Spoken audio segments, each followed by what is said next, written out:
Hi guys, so this YouTube episode is answering a question that I get all the time.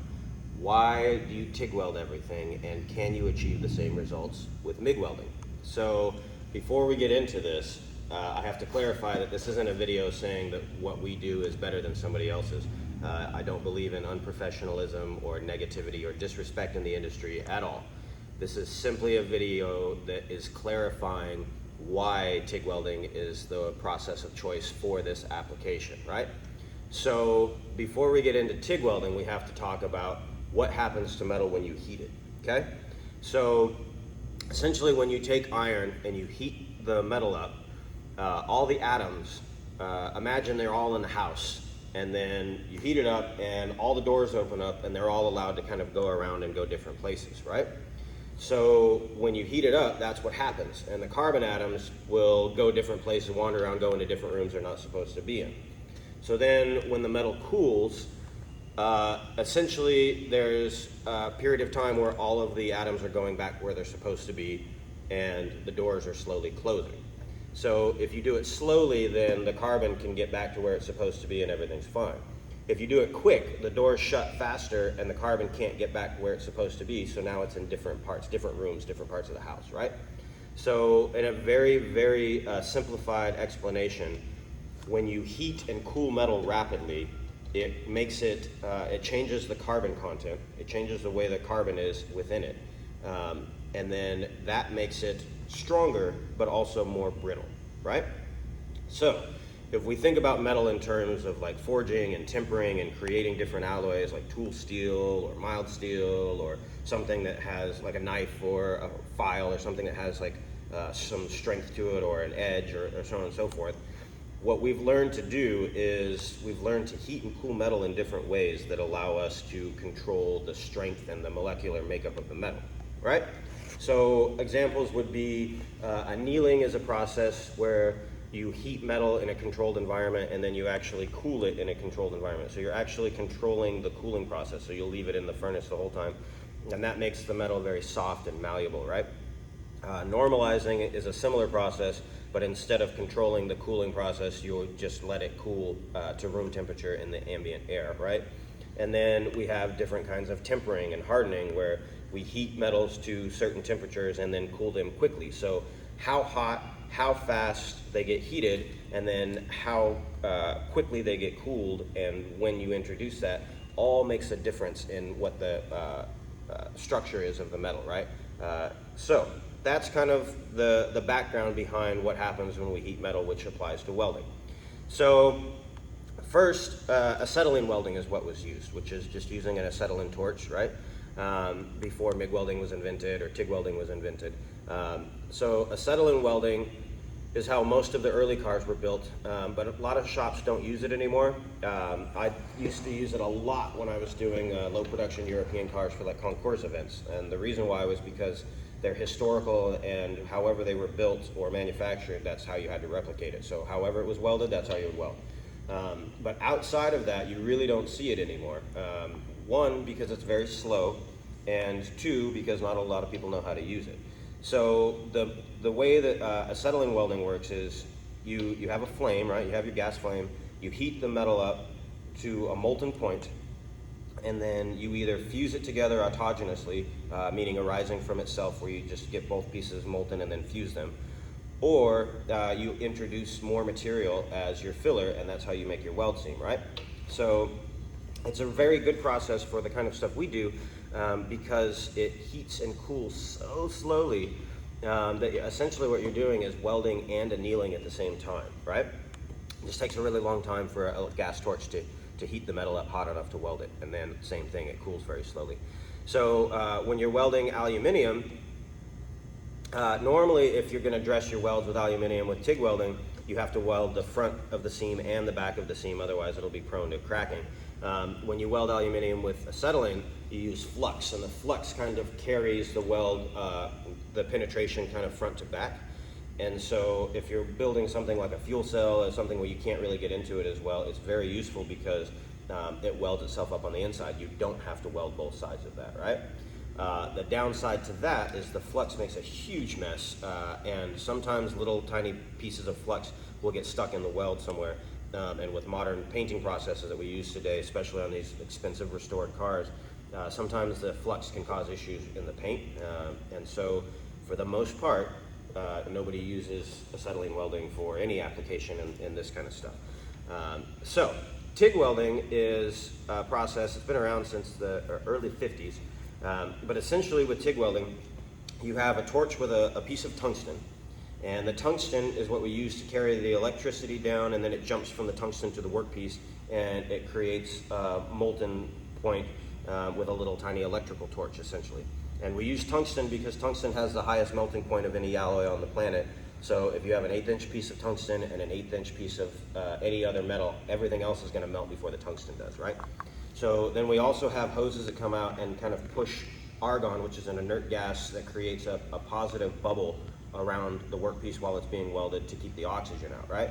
So metal, when it's in its molten state, not just iron, lots of stuff, titanium, aluminum, stainless, whatever, doesn't like oxygen when it's in its molten state. It gets in and it creates contaminants, and it also makes the structural makeup weaker. So we use all these argon, or in MIG welding, it's a blend of CO2, carbon dioxide, and argon, and then you can use helium, different ones. But anyways, they all do the same thing. They create a positive bubble around it to keep the oxygen away while it's molten, right? So with TIG welding, we control our amperage, our electricity, with a variable foot control or a hand control. So you can push the pedal and you can start the weld with 2 amps if you have a good machine, all the way up to 250 amps, whatever. And you can react while you're welding at any time. You're always just kind of using your hand control or your foot control to control how much amperage is being put into the workpiece, right? So you strike an arc, the electricity makes a little puddle, and then same thing, you can autogenously weld it, you can fuse it together with filler wire. The advantage of TIG welding means because it's just an electrical torch, you can weld any weldable alloy as long as you have the correct filler wire, right? So as you're welding, you can bring the temperature up, right? So you can start and have electricity going into the metal, and then you can bring it up to its molten point very, very slowly if you have enough technical skill with your foot control, your hand control. And then as you weld, same thing. You can actually stop your weld very, very slowly. So you can dial off of your amps. So at the end of your weld, you're going from whatever you're welding at 100 amps down to 2 amps. You can do that over a period of a couple of seconds. So you have complete control over how fast you heat it, how fast you cool it. And you also have control over your welding. So if you're welding a seam on something and it's 50 thousandths, you can use only the amount of electricity you need and put the heat into it to make the weld happen, and nothing more. It's very, very precise if you have the technical skill and steady hands, right? So the reason why that's important is because if we're going to weld a seam, especially in cars like this where they're all metal finished out, high-end cars, we talk about high-end cars, cars with big budgets, cars that are built that way, typically there's a lot of metal work done to them, and all the metal work is finished out to a pretty high level before it goes into body and paint. Weld seams are worked so they're usually invisible, so on and so forth, right? So in those kinds of shops, you'll never see MIG welding. It's always TIG welding or acetylene welding. If you're trying to get a job in that kind of industry, if you're trying to work with those people, they won't even look at your resume unless you have quite a bit of TIG welding experience, right? There's never any MIG welding done. I don't even own MIG welders. They're not in the shop. So the reason why is because, remember we talked about the different carbon contents and so on and so forth. When you're doing this metal work and metal finishing and making these seams look the way they do, you guys have seen the videos, you're doing a lot of hammering, dolly work, filing, pick hammers, just manipulating the metal a lot, right? So when you acetylene weld and TIG weld, the metal allows that to be soft enough that when you're working it, it's not going to crack or get stiff or change where it's at, right? So that brings us to MIG welding. Why can't MIG welding do that? So the way MIG welding works is the filler wire itself is what carries the electricity to the workpiece, right? So you push the button and the wire comes out, and the wire is electrically charged, and as soon as it hits the workpiece, it goes bam, it creates a puddle. But because it's the filler wire, it has to make a molten puddle immediately, fast enough for the filler wire to get in and make the weld, right? So it heats the weld, that whole weld area very quickly. Same thing, you can adjust the heat and amperage on the machine, but you can't respond while you're welding. If you hit something that's thicker or thinner or contaminants or something, you have nothing you can do to respond to that. With MIG welding, you can either start welding or stop welding. That's it, that's all you've got. And then the same thing when you stop your weld. When you stop MIG welding, when you let off the button and pull your thing off, essentially it goes from molten point to nothing in a split second, right? So it's not a huge difference, but it's a huge difference in the molecular structure of the metal. When you heat and cool it that quickly, the carbon can't get back where it's supposed to be, so it makes that area higher carbon content, which is stronger but more brittle. So when you start hammering and dolling and working on it, if you're careful and use finesse, you might even be able to work the panel without cracking it and send it out MIG welded. But what you've got is an area that's going to be prone to fatigue wear and cracking. And then two, as loads or energy is transferred through the vehicle or through the panel or whatever, wherever your weld seam is, it's going to be a different structural makeup than everything around it, which means it's going to respond different to the energies and the loads, right? So for structural components and just for building panels, strength and rigidity and longevity, the MIG welding just creates a weld that's a little too brittle to be worked and keep the same structural makeup that it wants, right? So if you're building a car and you're putting in like floor pans or like pre-stamped stuff or quarter panels and you're doing rosette welds or spot welds or whatever you're doing, MIG welding's perfectly fine.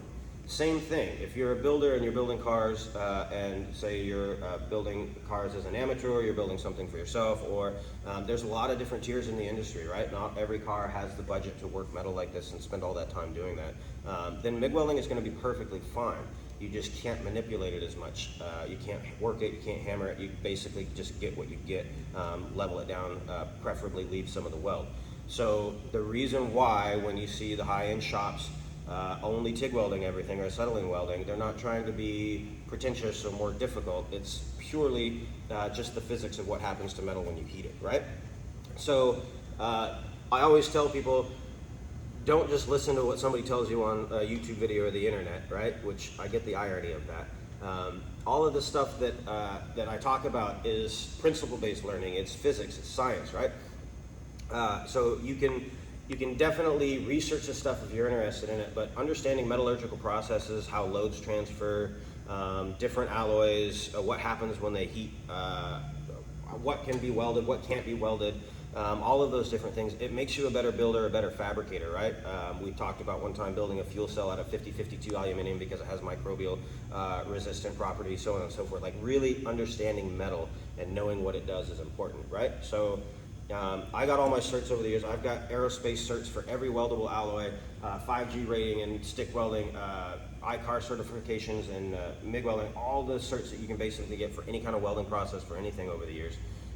But even then, they don't go super deep down the rabbit hole of like metallurgical processes and stuff, right? And like I said, it makes you a more thoughtful builder. You understand what different metals do and what is the best choice for different applications, how to weld it, what's going to happen and after you weld it, after you work it, so on and so forth. So if you're a professional, if you're an amateur, even if you're just somebody who's interested in this kind of stuff, I strongly encourage you to check out books from the library, do research on metallurgical processes and how all this stuff works. Really, really does make a difference.